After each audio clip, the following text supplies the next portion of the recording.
ルフランの地下迷宮と魔女の旅団。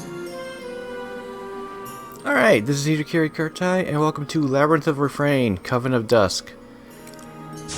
Let me just check the options real quick, because I don't remember what I had these things set to.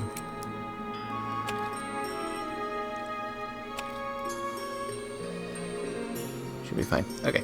Yeah, another dungeon crawler. This will be, although I'm recording this earlier, this should be out by the time, sometime after I finish entering Odyssey 5, if not almost immediately, because I've been hankering to want to play this again. As for how far I've actually gotten into this game before, I have reached the post-game. I got my shit kicked in by the first post-game boss, and never went back to it. This was like 2-3 years ago, something like that. Anyways, so we're just going to start all over. And hopefully this will be like similar to Etrian Odyssey 1, where this will force me to go through the post-game. ようこそ夕闇劇場へ。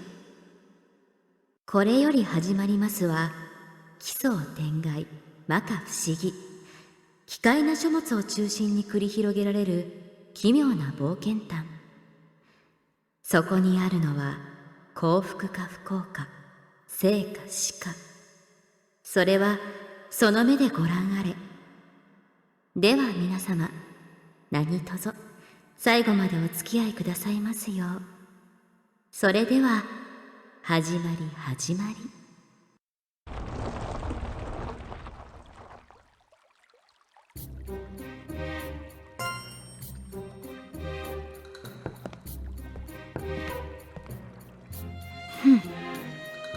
ここがルフラン市か。見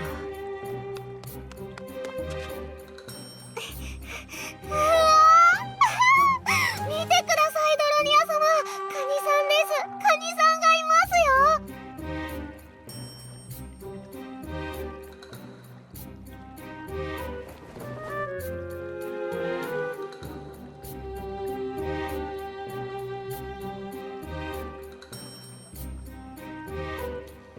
馬車から離れるなと言ったろ、ルカ。ガマガエルにされたいか。戻ってろ。戻りますから。カエルさんになるのは嫌です。ちっ、これだからガキは嫌いなんだ。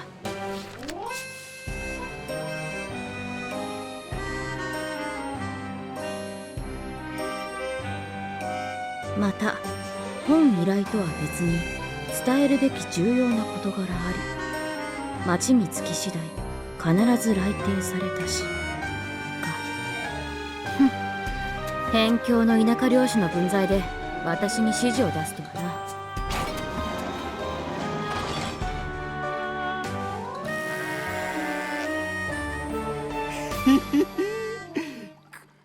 この町に旅人とは珍しいじゃねえか。まれびと来たりってな。それにしてもえらく美人だな、あんた。こんな美人見たことねえや。ところでなあ、あんた小銭持ってねえか。酒代が足んなくてよ。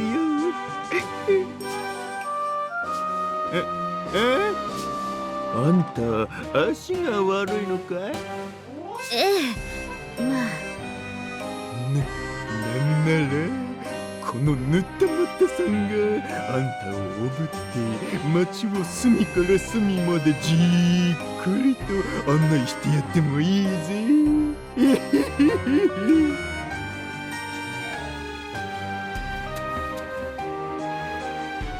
ぬったまったさん、お見受けした感じ、かなり酩酊されているご様子。酒酔いの記憶ほど当てにならないものはございませんし、それにその下品な物言い、案内いただけるほど賢そうにも思えませんが。なんだと？もしかすると町のことに詳しいと錯覚されているだけなのかもしれませんよ。そりゃそのいやあんたよりは詳しいや。でしたらカラジャの井戸はどこにあるかご存知でいらっしゃいますか？ああ、そりゃ知ってるさ。あそこは有名だからな。この町であの井戸を知らねえやつはいねえよ。この門を入ってまっすぐ西の広場さ。そんなことよりあんたさ。なるほど、ここをまっすぐか。聞くまでもなかったようだな。ご苦労、もう行っていいぞ。ちなみに貴様のようなやつに払う金はビタ一文ない。なんだと。てめえ、ちょっとぐらい父がでかくてべっぴんだからって調子に。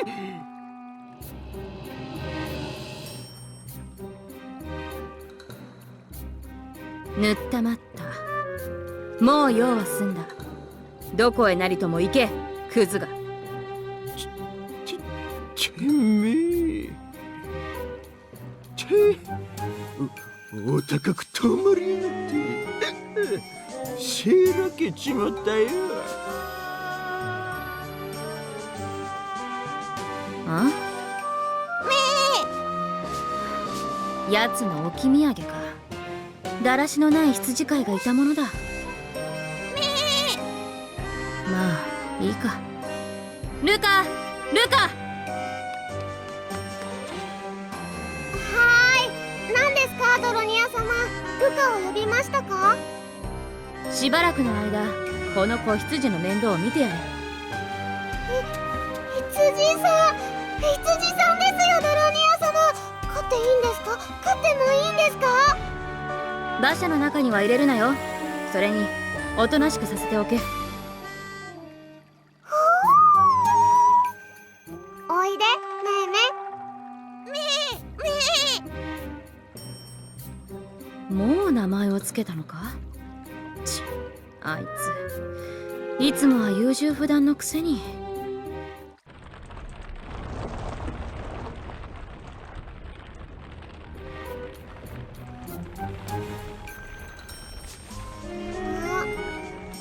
ここがですか？ここが目的の場所ですか、ドロニア様？ああ、そうだ。ルフランシュの広場の片隅にあるこのカラザの井戸が我々の目的地だ。そしてここに止めたこの馬車小屋こそが我々の拠点であり、退屈極まりない日常を送る鉄の監獄といったところだ。さあ、分かったら日が沈む前に設営を始めろ。ただいま始めます。あとその子羊を馬車の中に入れるなよ。私はガキは嫌いだが動物はもっと嫌いだからな。それじゃあめいめい、ここで待っててください。いい子にしてるんですよ。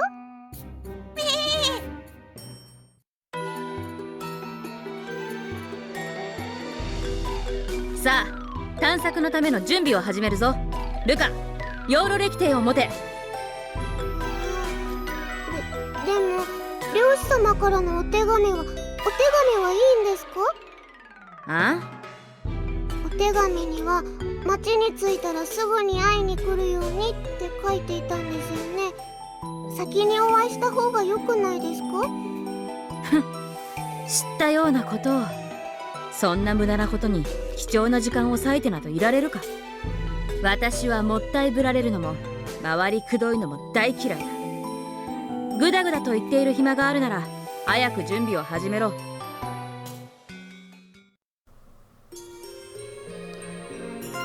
Alright, the caravan will serve as your base of operations. Before you face the labyrinth, make sure you take all the necessary precautions. At the moment, only the witch report and record memory facilities are available. When specific conditions are met, you can select which reports to review an event or advance the story. Record memories is a save data function. After using it, you can continue exploring from where you left off. On the task screen, you can select continue, then select save data that you wish to play. More caravan facilities will be available as you advance the story. Please refer to the manual, well, whatever. I'm playing the Switch version, obviously. This is also on Steam, but from what I assume they probably fixed it by now, but I know that the Steam version was prone to crashing randomly. Okay, you'll need a network. Oh, I don't give a shit. Receive your games. Select which report. Yep. Okay. Yeah. 57. Well, 57 hours. Okay. Unclean. Yep. That's the post game right there. I'll save here. That way I can at least keep it, even if I probably won't ever reload it because I don't exactly remember exactly what I was doing with my characters at that point. That's. I mean, I know I hadn't gone into the super tedious post game grind yet at that point, but I think that's part of the reason why I didn't continue any further. I didn't have the time to do that. Anyways, this game is unlike a lot of dungeon crawlers. This game is very, very heavily focused on the story more so than the dungeon crawling. Not that there isn't plenty of that in this too.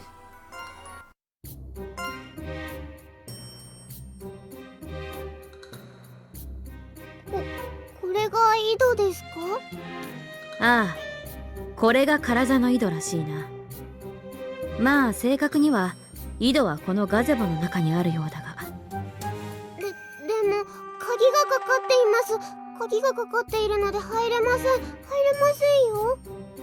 この程度の鍵なら。魔法ですか？魔法で開けるんですか？声が大きい。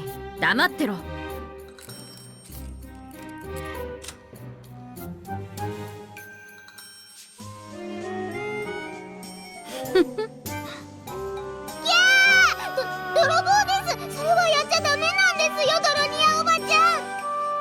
いいんだよ。誰にも迷惑はかけていない。それよりお前、今どさくさに紛れて私のことを何と呼んだ？あ？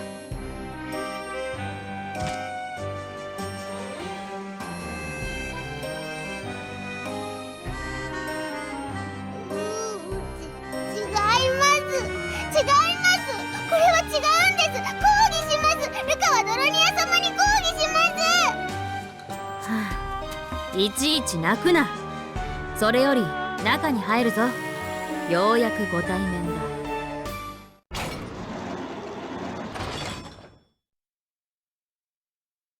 これが地下迷宮へと続くという噂の井戸か。どうやら眉唾な話ではなかったようだな。十分な魔力を感じるぞ。なんだかボロボロですね。ここに入るんですか？入っても大丈夫なんですか？そいつは無理だ。この中は瘴気で満ちた。いわば人ならざる者たちの世界。ここに入り、生きて帰った人間はいないそうだ。ただ一人を除いて。だがな。それよりルカ、ヨーロ歴帝を持ってこい。取ってきます。行くよ、めいめ。そいつは置いておいていい。すぐに取ってこい。こら、ルカはお仕事中なんです。後でご飯あげますから、ここでおとなしく待ってるんですよ。誰一人生きて帰った者はいないか。まあそのためのヨーロ歴帝、そのための人形兵だ。ふん。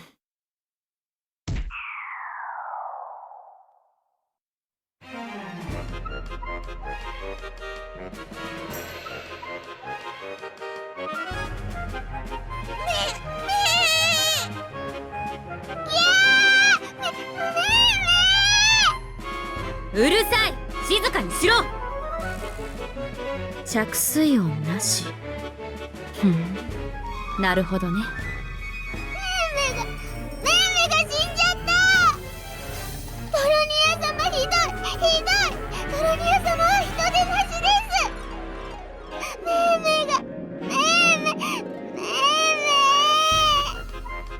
えい、羊の一匹や二匹でうるさいぞ。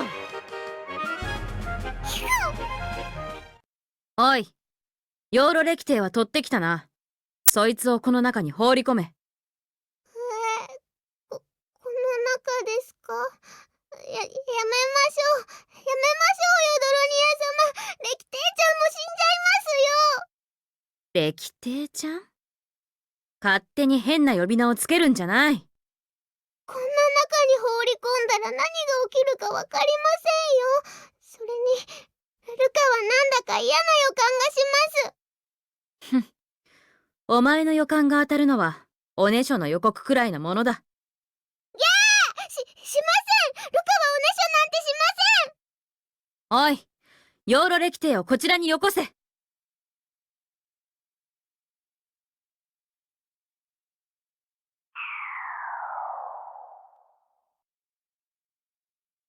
前人未到として知られるルフランの地下迷宮。さあ、養老歴帝よ、攻略してくるがいい。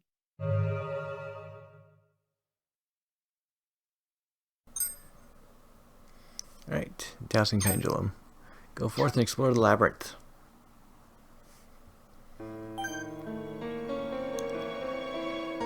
A wooden puppet springs forth from the Tractatus Demonstrum.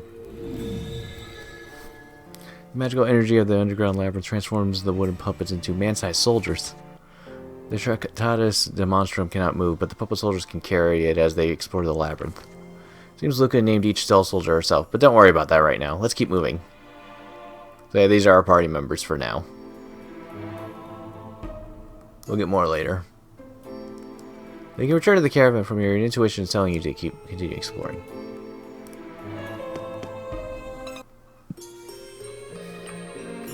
This is the entrance to the Labyrinth of Refrain. They say it's filled with wondrous treasures that are guarded by monsters and traps. This, of course, is enticing bait for adventurers. However, it's not, shall we say, wise for humans to enter the labyrinth, so we'll be sending puppet soldiers to explore instead. Now then, let's explore the exploration. Luca worked really hard to make these puppets, and it would be a shame not to use them. Use up or A to move forward, down to move backwards, and left and right to change direction. When facing a direction, you can sidestep by pressing ZL and ZR, or pressing the B, or pressing B and pressing left and right. While exploring the labyrinth, you will encounter and fight monsters. The enemy radars at the top of the screen will glow red when you approach a monster. Proceed with caution in such instances. Something to point out, monsters are not random encounters in this game. But I don't have the skill to be able to see them yet. So the radar is the only way you can tell if they're close by. Please refer to the main... yeah, whatever. So yeah, you can see that there's a monster close-ish. And not so much anymore. Oh right, you have to push a button to open doors. Oh, okay, that one's locked. Never mind.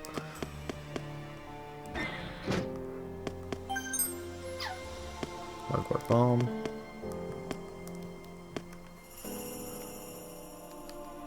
Okay, I guess I don't even have a pause menu yet. I was checking that too. Okay, that one's not locked. Blue jewel.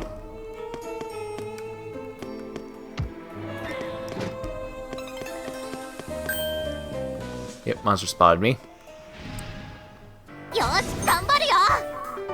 Puppet soldiers will battle monsters lurking in the labyrinth. Let's go over the battle system. So, battle, you'll input commands to your puppet soldiers.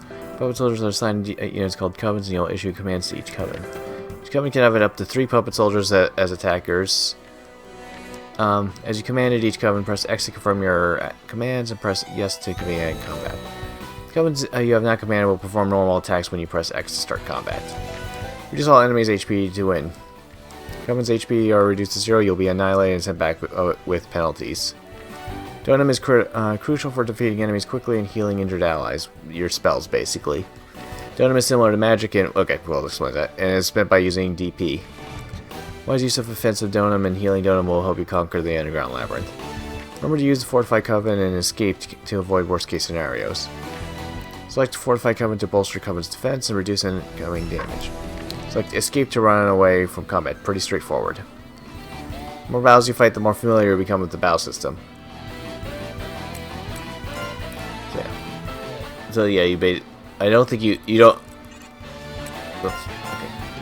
Yeah, okay, you do it. Select attack for everybody. I couldn't remember if you could or not. I think everybody has the same coven, yeah. probably.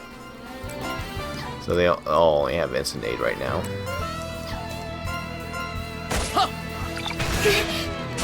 くよー。勝ったよ。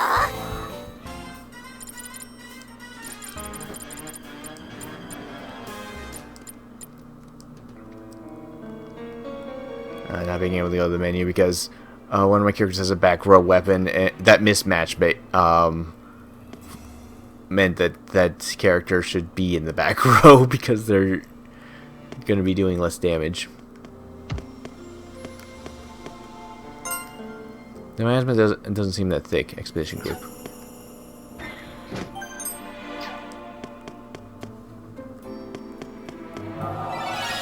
Okay, these things give you mana.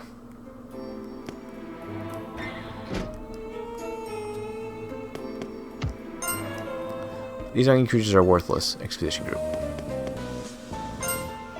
Should have brought less stuff. Expedition.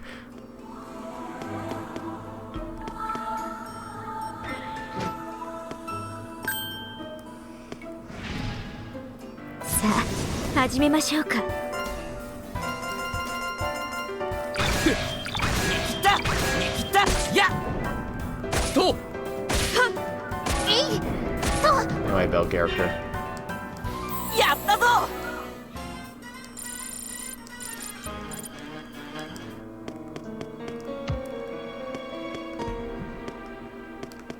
Okay, that spot's where I have to go for the next event, so... Oops. I'm gonna explore I think I get to keep the map.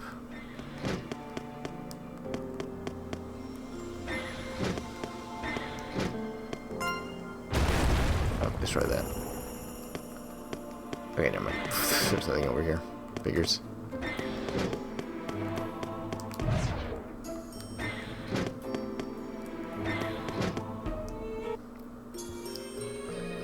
Tutorial, stun in preparation. You have a small chance of stunning enemies whenever you damage them. Enemies, however, can stun you with their damage. Whenever a character or enemy is stunned, the action they perform that turn is immediately cancelled. Stuns only last for one round, so you can still act the next round. Instead of immediately attacking, some enemies will use their turn to prepare attack to use on the next turn. These prepared attacks are very powerful. You can defend against them by selecting Fortified Command in the battle. You can also attempt to interrupt these attacks by stunning the enemy after they start preparing.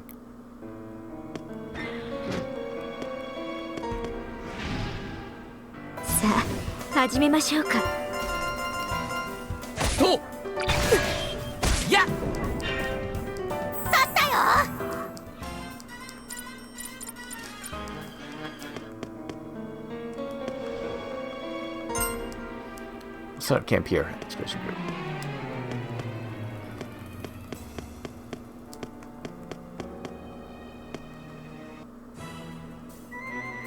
At the front of the gate, a monster is feasting on dead flesh. The monster screams and rushes at you. So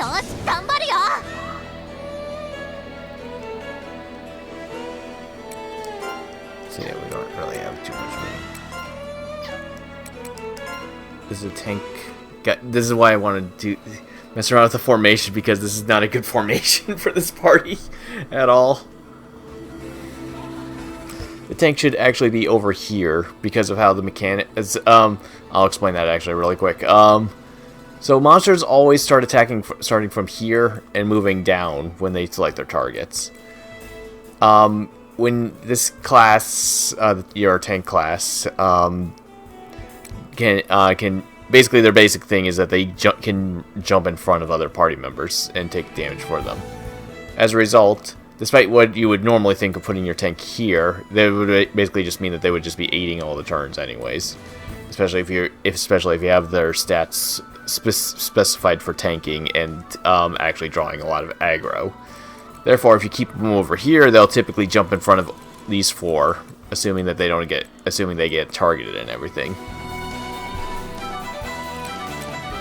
Granted, this game is not difficult enough for that to make much of a difference, but you know, whatever.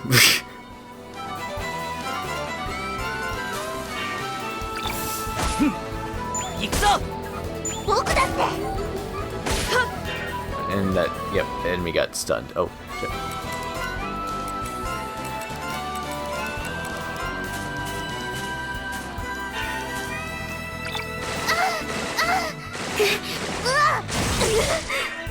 See, as you can see, she blocked the hits that were going to him, and didn't get the ones down there because they have a set amount of times they can do that per turn. Also, she can heal herself by defending. That's one of her skills. As you see that. あれれ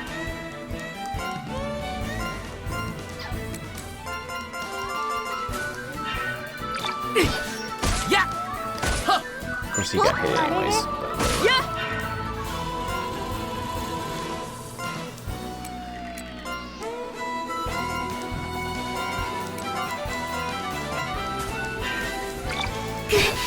To!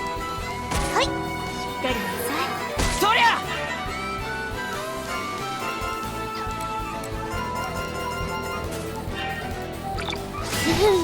と行くぞはいじゃあ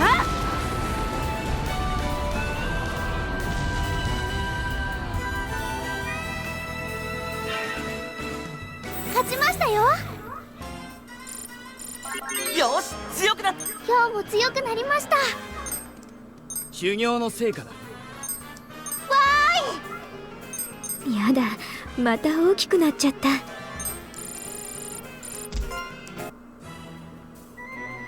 Corpse clings to a piece of paper. Messages is scrawled on it. Many hath entered the hell beyond this gate. None hath returned. Fly back from whence he came. You return the slip of paper back to where you found it and leave. Corpse clutches a note that says turn back. Pitfall! The brigade has received damage from the fall. From what I understand, for falls like that, you could just if you know that your party's gonna fall, you could just remove them from the main party, and then you won't take any damage. This section seems thick with powerful miasma. You may suffer significant damage if you continue this way. Don't get much of a choice.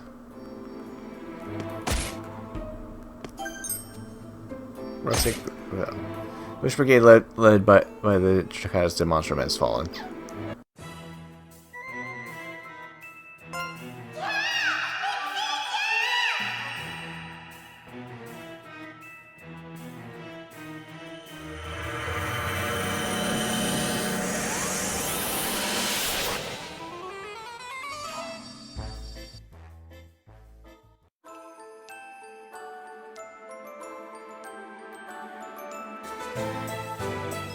ここではないどこか、かすかに魔法が存在する不思議な世界、テネスの物語。そこにある怪しげな都、ルフラン市。寂れた辺境の町と揶揄されるその忘れられた町には、前人未到の地下迷宮がありました。いつ誰が作ったものかはわかりません。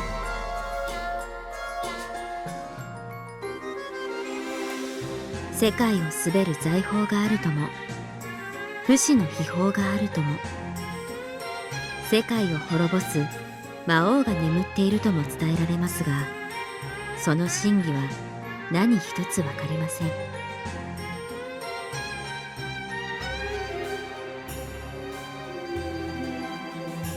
分かっていることは、迷宮の中は強い呪いの瘴気で満ちており、人は半時と生きていられないことくらい。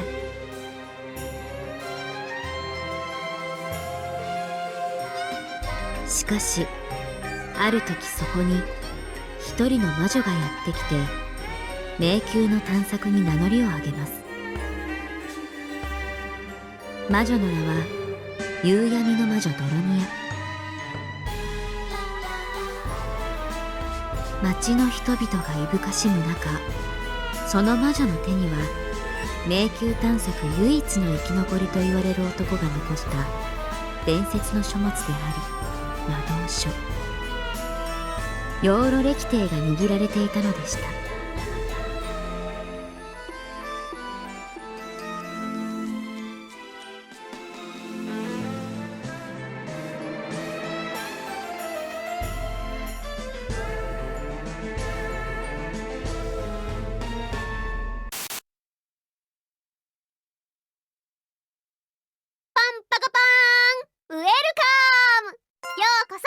昏のテナス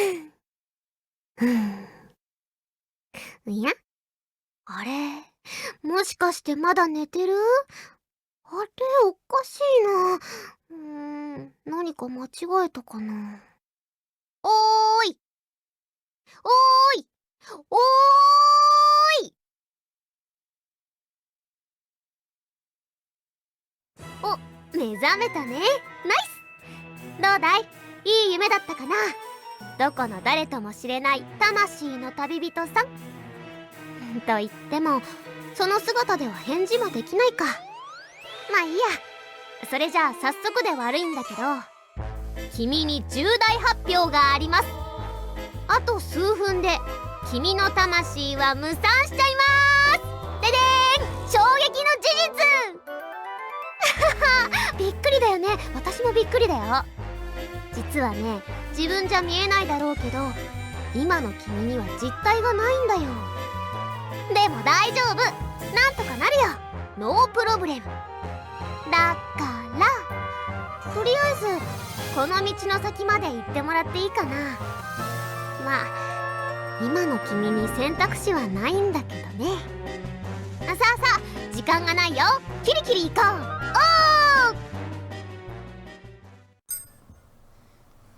Alright, the voice said your soul will vanish. Perhaps you should listen to it.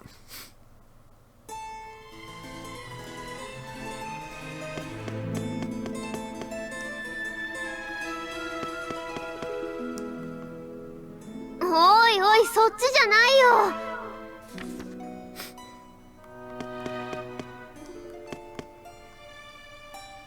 違う違う、逆だってば。 You really don't get a choice of which direction to go in. I think you just get more dialogue.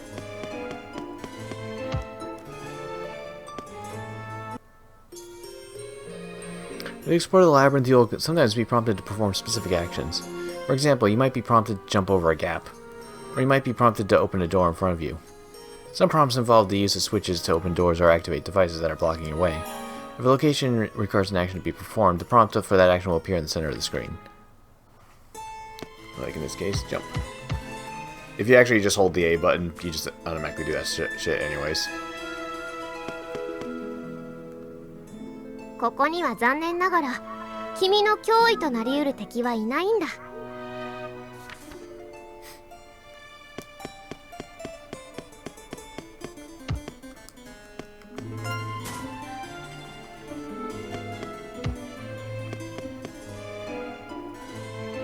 いい調子だ。なかなか軽快だね。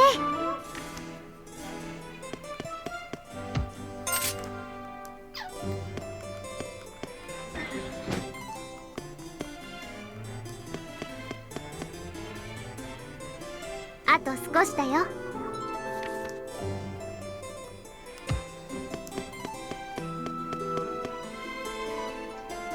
ここって不思議な場所でしょ。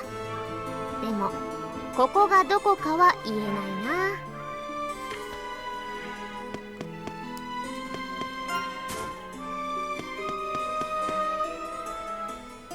おっと、そうこう言っている間にもうすぐだ。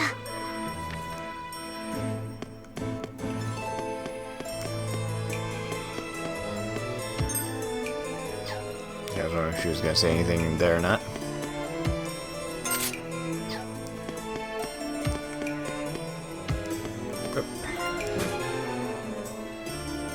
お、来た来た、待ってました。いらっしゃい。やっとたどり着いたね。じゃあ最後の仕上げといきますか。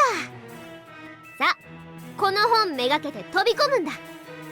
大丈夫大丈夫、私を信じなさいって。それに君はそのために来たんでしょ。ドキドキワクワクする冒険と愛と勇気の幻想物語を求めてさ。ならば答えは一つだよ。君に一握りの勇気と両手いっぱいの探求心があるなら、意を決してさあ飛び込みたまえ。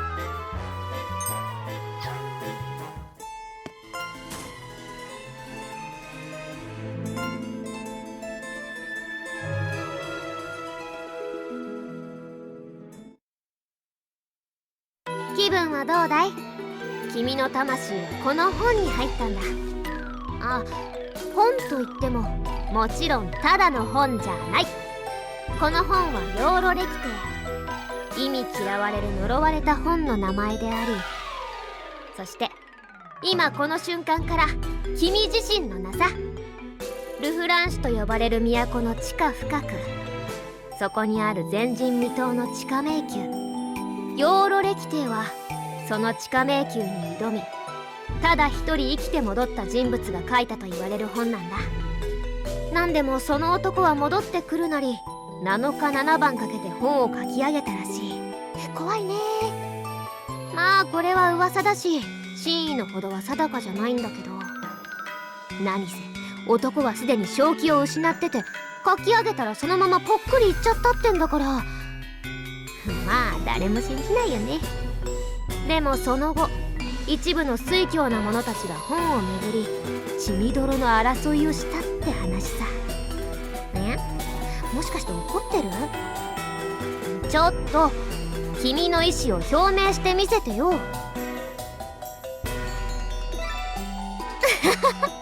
そりゃ無理もないか。そんな薄気味の悪いものに君の魂を封じ込めたんだからね。ああ、そうそう、ついでにだけど一応君の名前も聞いておいていいかな。まあ君はヨーロ歴帝、運命を記憶する書物だ。他の人がその名を口にすることはないだろうけど、名前は大事だよ。うん。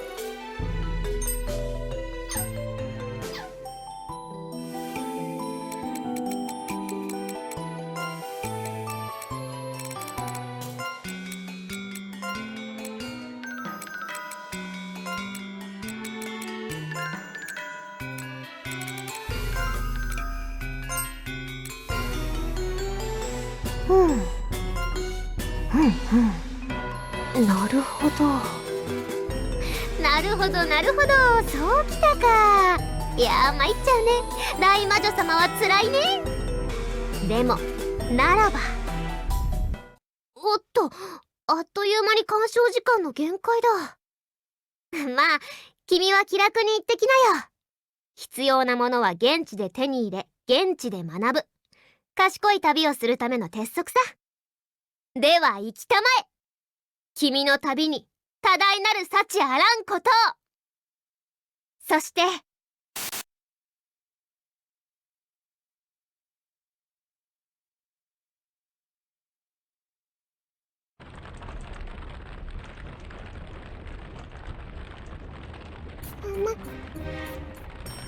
様、魔女様。あ起きてください、起きてくださ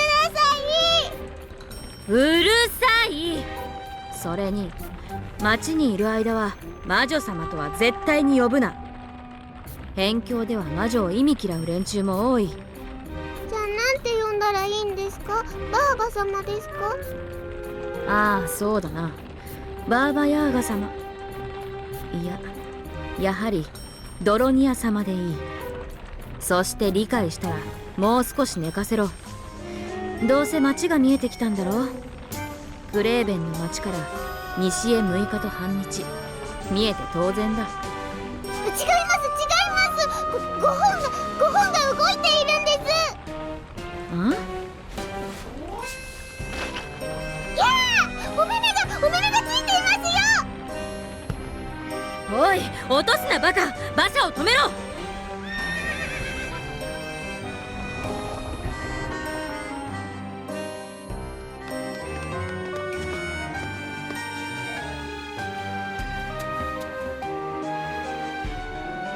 ルカ、こいつがどれだけ大事なものかお前には再三説明したな。本に目がついてるだと？バカなことを。ケツを出せ。それとも魔女の飛躍でお前のマナを喋らせてやろうか？そうすればお前は完全なる下僕だぞ。名前はダメです。名前はダメです。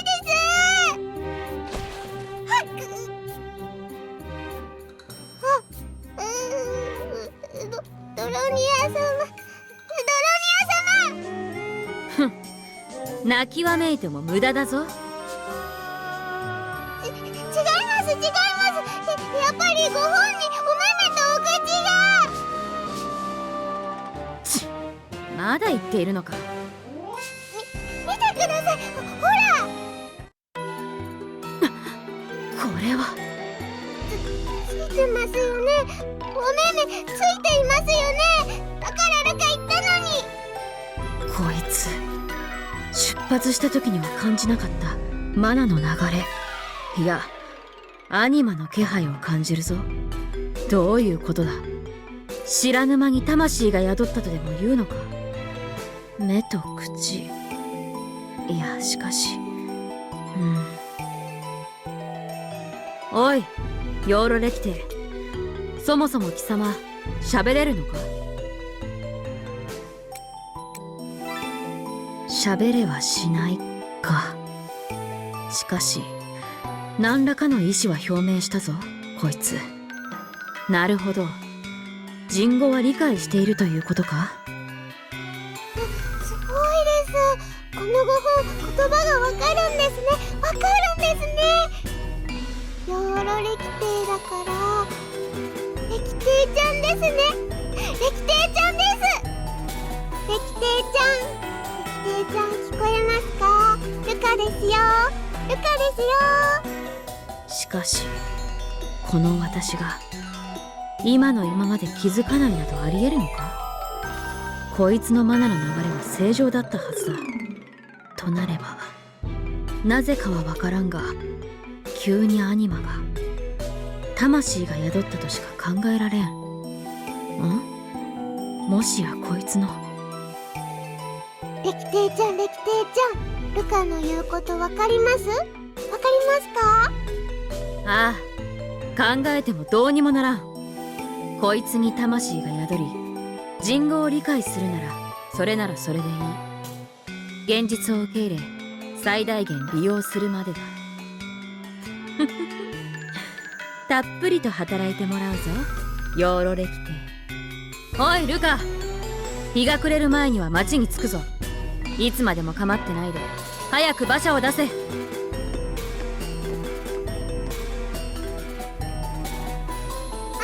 ロニア様、待ってください。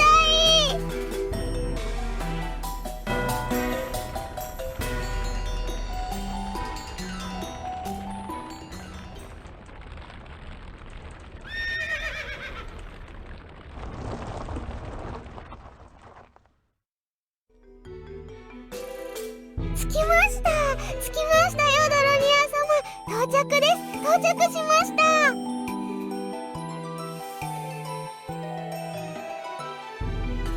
井戸はあの中か。井戸を囲むようガゼボまで立てて大層なことだ。ドロニア様、ルカは車輪止めを置いてきます。馬車が動かないように車輪止め置いてきますね。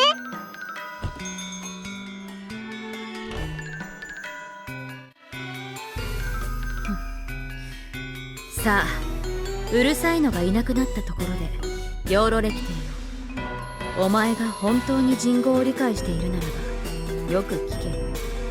今日からここが我々の住処であり、お前が使命を全うするための重要な拠点となる。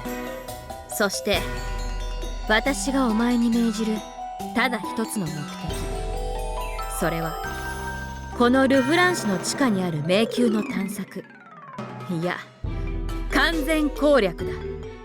迷宮の内部は瘴気で満ち、人は半時と生きていられないという前人未到のカタコンベ、それが通称ルフランの地下迷宮だ。だが人ならざるお前とルカが作る魔女の人形兵たちで挑めば必ずや攻略できよう。ちなみに魔女の人形兵とは魂と人形で作る不死身のマナニアのことだ。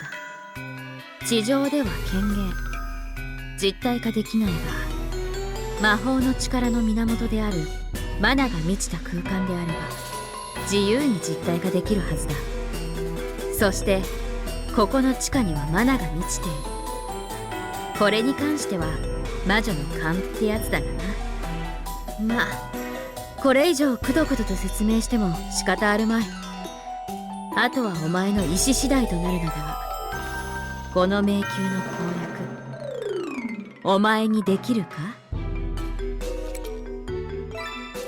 なるほど、ここでだんまりか。まあいいさ、お前が意志を持っているのは確認済みだ。でもまあ実はお前に質問したことにさほど意味はない。なぜだか理解できるか？そうだよ、私はお前をまるで信用していないからだ。いつの間にかたまたま本に魂が宿った。その魂が都合よく私の味方となり、迷宮探索に尽力する？ありえん。そしてそんなものを私は信じない。信じられるのはこの目で見た事実と自らの力だけだ。よし、先に一つお前に教えておいてやる。私には他者のマナの動きが見える。そしてそれを操作することで魂の選択を、すなわち意志を操れるんだ。まあある程度ではあるがな。この力はお前という存在が魂とマナ、そしてそれらをつなぎ止める名前で構成されている限り行使できるというわけだ。今から何をされるか理解できたか？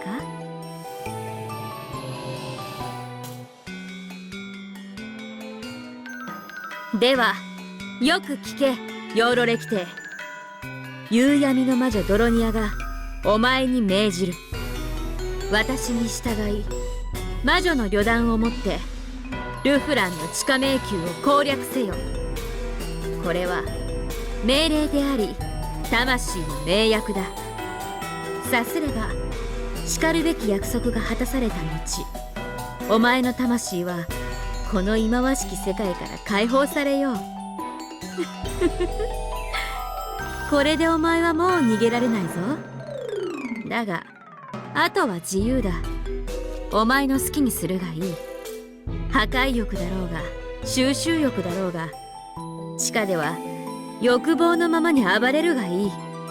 すべて不問だ。地上では自由に動けんだろうが、馬車小屋にある施設が使いたければルカに言え。あいつは私の弟子だ。大抵のことはできるだろう。いいか、手段は選ぶなよ。成功法など犬にでも食わせろ。結果が伴えばそれで。ドロ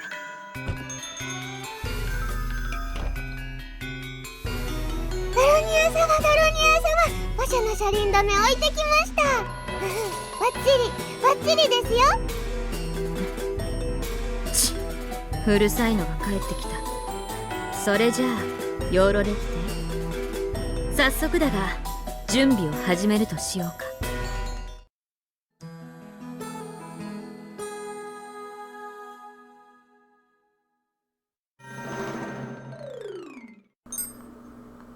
The British Brigade conquered the underground labyrinth of Refrain. Okay. So within the Tractatus Demonstrum, you'll use puppet soldiers to conquer the labyrinth. First, create a puppet soldier to form which brigade you'll use to conquer the labyrinth. Go to puppet workbench. Alright, craft, repair, destroy puppet soldiers. You can craft a variety of puppets at soldier workbench. However, you need puppet parts and a soul vial to create a puppet soldier. Every soul vial has a soul clarity rating. The higher this rating, the stronger the puppet soldier. I don't remember how much their stats are affected by the clarity, but I know it's a considerable amount. You can do repair to use items that can repair their broken parts. That's very, very important. Using an armor leg will reduce their stats, so repair it as soon as possible. The game will probably explain it later, but those are referred to as gore hits. Like it says, if they lose arms and legs, they become considerably weaker. If they lose their head, they instantly die. Though you can do the exact same thing to monsters. In fact, you can do the same thing to bosses too, and knock off massive chunks of their health. Select destroy puppet to erase their soul, permanently destroying it. Use transfer when it becomes available to move their soldier to a new puppet body. This is extremely important. Specifically, for a normal game, not so much. I don't think I used the transfer puppet option even once during my normal playthrough. Post-game, on the other hand, you need to do that because every time you do transfer, it increases their soul clarity. And you can transfer skills from their previous life. And it becomes extra important. I think they retain a portion of their stats, but I don't know all the details on that, so don't ask me about that. I'll figure it out when I get to that point. The soul resulting in stronger puppet soldier. Now it's like craft and make her puppets. So we can only make 3 characters right now. Pick a facet, then name the puppet soldier and customize its various settings. Facet is basically a job class. Each facet is unique, so please choose them carefully. Some facets have high attack, others have high defense. Of course, you can always pick facets based on their looks. You can manually name your puppet soldiers or name them at random if you're feeling adventurous. Now go over their stats. HP is hit points, taking damage reduces HP. At 0, they die. DP is donum points. These points are consumed when using donum. Strength is strength, attack power. DMP is donum power, donum strength spells. You don't have very much donum in the early parts of the game, so you're pretty much not going to use spells all that much until for quite a while. Auto attacking is pretty much what you're going to be doing 90% of the time in this game anyways, until the later parts. Agility is agility, affects action and avoidance. Dex is dex, hit and crit rate. Con is constitution, affects defense and total HP. Charm is charm. Puppet soldier of high charm is less likely to be attacked by most enemies, but certain foes will pursue them relentlessly. So yeah, low charm is what you want for tank characters. Though there are enemies that will specifically target high charm characters, so it varies. Please refer to them. Oh yeah. Go ahead and pick your facets. Okay. It also didn't mention luck. Luck is a very odd stat, though. It affects a number of things. But anyways, yeah. So there's also more options. Every character has 3. You can unlock a 4th as you go along. So basically, lance guys, they can be either front or back line. Are dual wielders.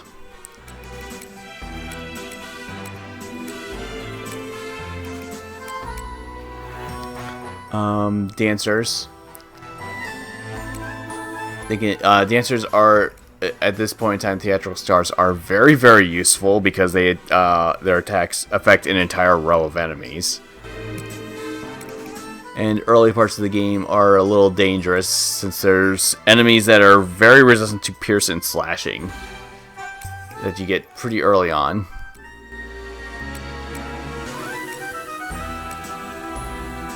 Mortal mages are obviously mages. Not really to say much about that. They mostly use donum stuff. Pure fortresses are tanks. I already explained pretty much what you do with those guys.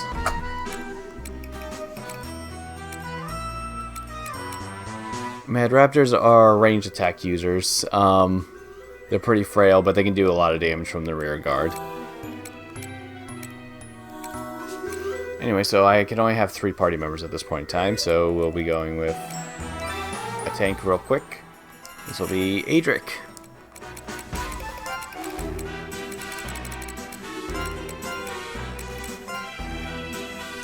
No. Okay, back. Okay, good. There we go.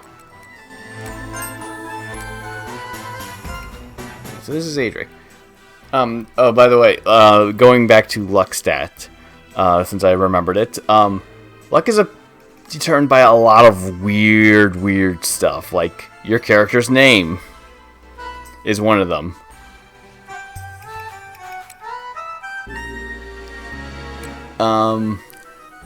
So yeah, it is important. Honestly, you can kind of, I think even putting their nickname, though it's only their name when you first create said character. You can actually rename them for 1,000 mana whenever you want, which I don't think getting 1,000 mana is really all that terribly difficult to begin with. But yeah, so if you actually really want to cheese it, you can just name all your characters Lucky, which gives them the highest luck rating and then just rename them later. I'm not going to do that right now. Maybe when I decide to do min-maxing much later, but it's not really that important. It just helps out a little bit. So we got nature, which affects various things.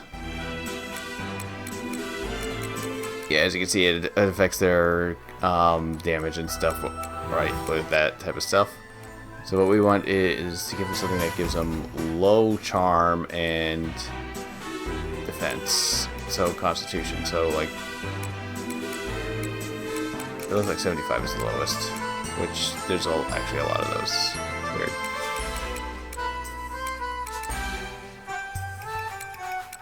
That. It also gives them HP, so this actually might be a good one.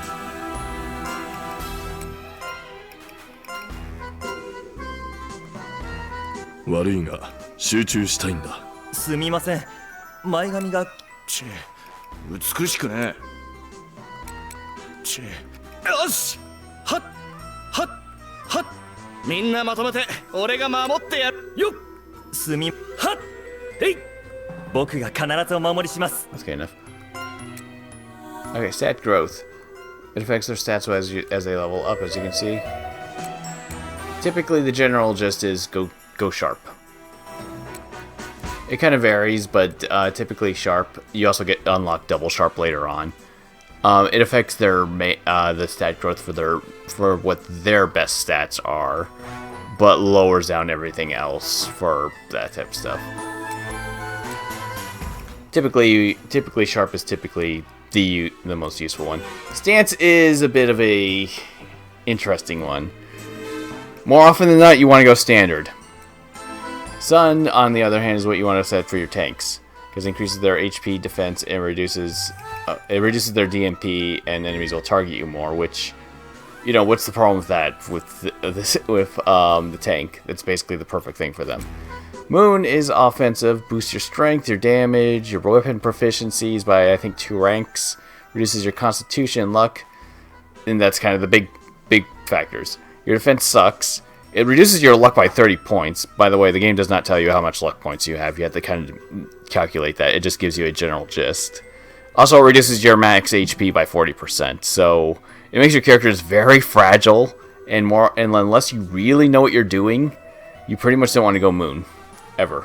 So it's either Sun or neutral for most characters. Okay, skill selection.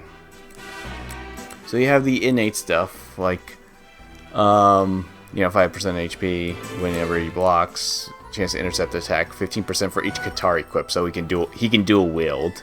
So, you know, a 30% chance for him to do that. I forget how many. Oh, 15%. Yeah, 50% for each Qatar. So basically, another 30%. So he can do it 40% of the time. I forget how many times he can do that. So these are his innates that he has. We get to select one more. Now, it's actually important which one you select at this point in time of the game. Kind of. For the most part. It's because, let's see. It doesn't say give me the actual number sun chance.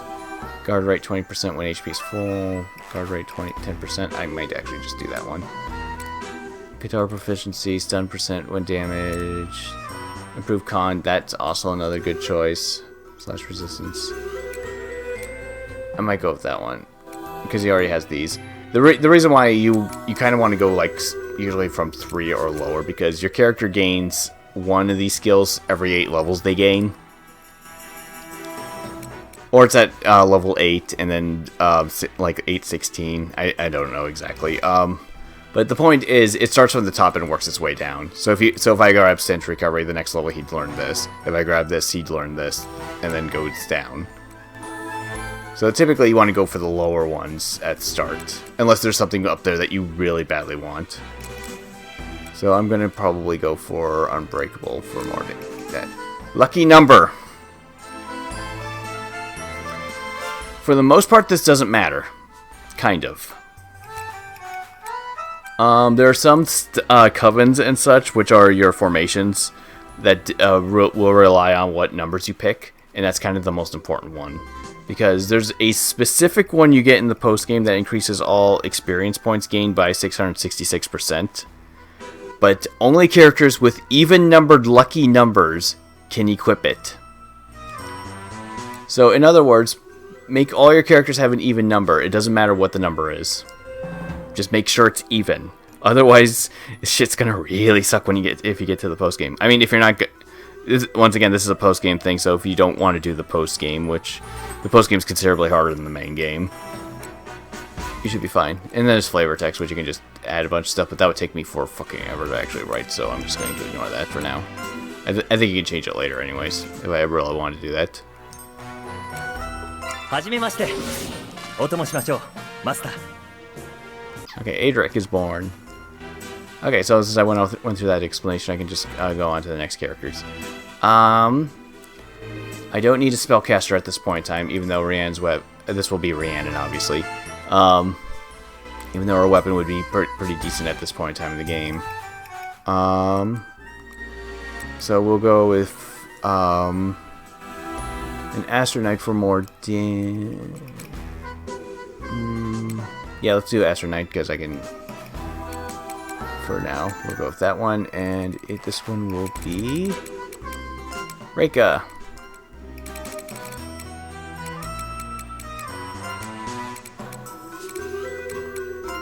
Even though it's not typical 8-year-old Reika that I normally use, but whatever. Yeah, but parents one, it's because of the hair. That's basically Reika. Okay, so she wants damage mostly. What needs her the most amount of damage? Okay. Pure.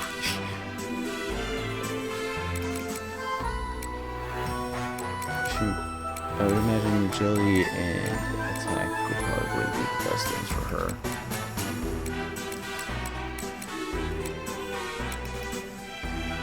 So probably just brave. Okay. まだまだいけます。これからもよろしくお願いします。はってい。我慢は体に毒ですよ。出来たてクッキーお召し上がれ。てい。はえい。いや頑張ります。もこれからもよろしくお願いします。 Man, that's hard. It's hard between 1 and 2. Okay, right, sharp. Keeper on standard. Skill selection. Okay, what do we got?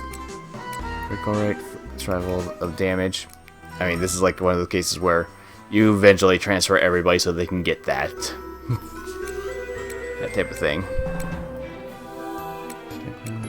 Greatly increases luck. I imagine that's another good one. Oh yeah, I'm gonna get rid of that for now. The lucky number will be...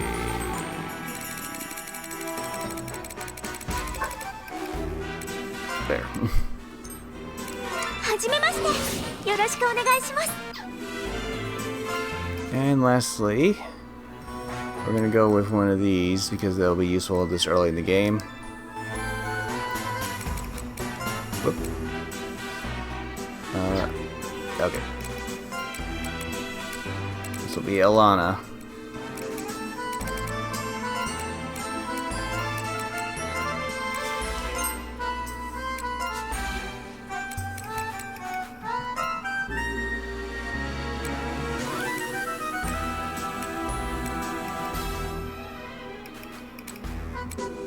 Yeah, she already has high charm type stuff. As you can see, when I really look at it like this, it looks like it doesn't really help affect it that much. So,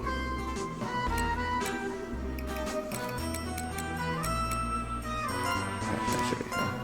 やっ。とりゃ。みんなを魅了するのが仕事だよ。今日も美しい。えい。ほら。私の踊りの虜にして差し。また髪が跳ねちゃってるよ。や。It's voice too. Okay. Does all report. Recovers HP. Seems charm. Each attack that misses until you hit. Proficiency greatly increases resonance. Avoid. But only if your luck is at despair rating.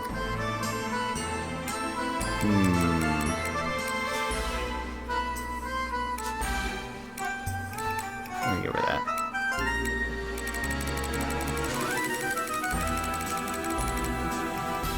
Okay, that works. ああ、あなたが新しいしもべかしら？ Alright, our characters are created. Now you have puppet soldiers. Next step is to place them in covens and form your brigade. Puppet soldiers must be assigned to a coven, troop, and registered to your brigade, your party. To form a coven, the name of each puppet soldier must be pledged to a soul pact. Register that soul pact with the brigade and you can dispatch your new coven to battle. Press X to open the formation menu. Right now you can make up to 3 puppet soldiers. More puppets will put you at a greater advantage. I don't remember when I get more party members. I think I need to go through at least a couple floors in this first dungeon before I get that. Before you form your brigade, let's go over formation. You can view and edit a variety of information. Select characters to view your puppet soldier stats, change their equipment, items to use consumable items, and view items you find in the labyrinth. Map to see how much of the labyrinth you covered. Track the information to see his skills and karma score. Options to customize different settings. Suspend if you want to stop playing credit. Suspend data. Brigade formation. Alright, we can register soul packs and assign puppet soldiers to covens. Coven is a troop of multiple units within a witch brigade. Each coven contains 1 or more puppet soldiers. They collectively made up a brigade as a whole. Puppet soldiers must be pledged to a soul pack before they can be assigned to a coven. There are a variety of soul packs that can be used to form covens, each one different from the last.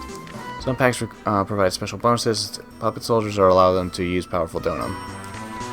Main benefit of soul pack is acquiring new and powerful donum to use, which is set to whichever brigade coven that you're part of.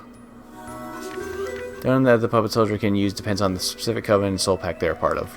Only 5 covens can be registered to a brigade. Consider the best strategy for your situation. Now let's go over assigning puppet soldiers. Register soul pack to 1 of 5 brigade slots. Current soul packs is 3. Send puppet soldiers to the soul pack. Your starting packs will only have 1 slot though. At the formation, press that and that. Finally, each soul pack has a coven cost. Brigade's coven cost cannot exceed 100. Go ahead and assemble your brigade. Yeah, it being 100 is not a big problem right now. So, like you can see, these are attached specifically to that. So we got fighter pact. And as you can see, whoever's in the slot, their attack power will be increased by 50%. There's some that have negative effects. Then, of course, when we get to the spots that are in the blue area, you can get stuff that increases the characters that are in there and so on and so forth. And can even unlock more spells that way. So, because of that, Reika will be here. Schemer pack. Let's see. Right, that's probably a good thing to check. Donor costs were reduced by 50% of the original value, no effect. Okay, so...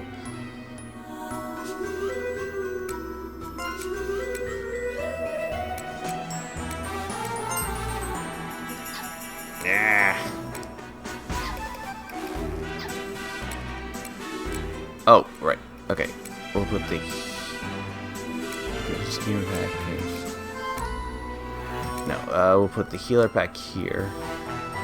And we'll put Ilana in that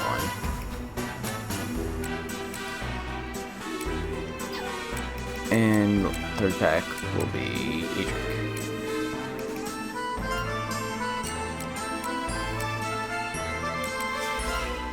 Okay. That'll be good for now. No. No!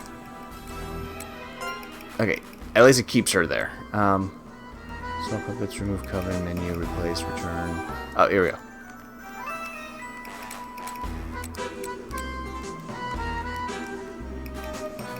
No.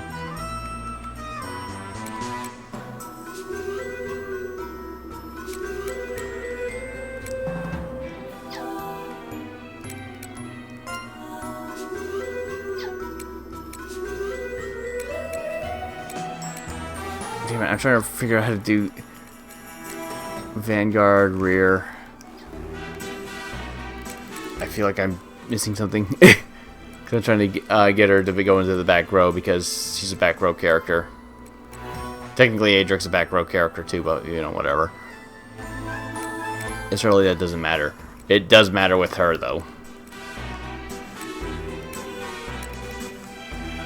Okay, that's like... yeah. Roll like that. Okay. Doesn't seem to want me to do that. I guess it doesn't matter right now.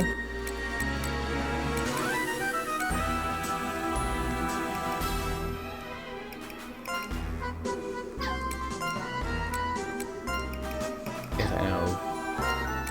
Doing this.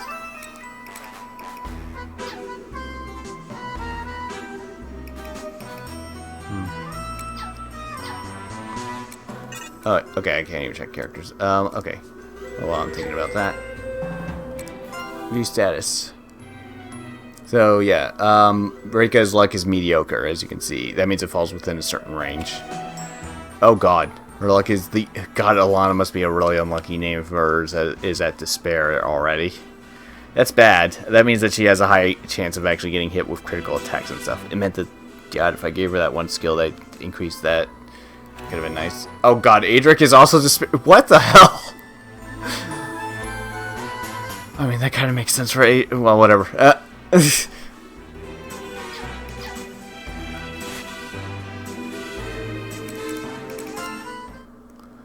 just save real quick, I guess.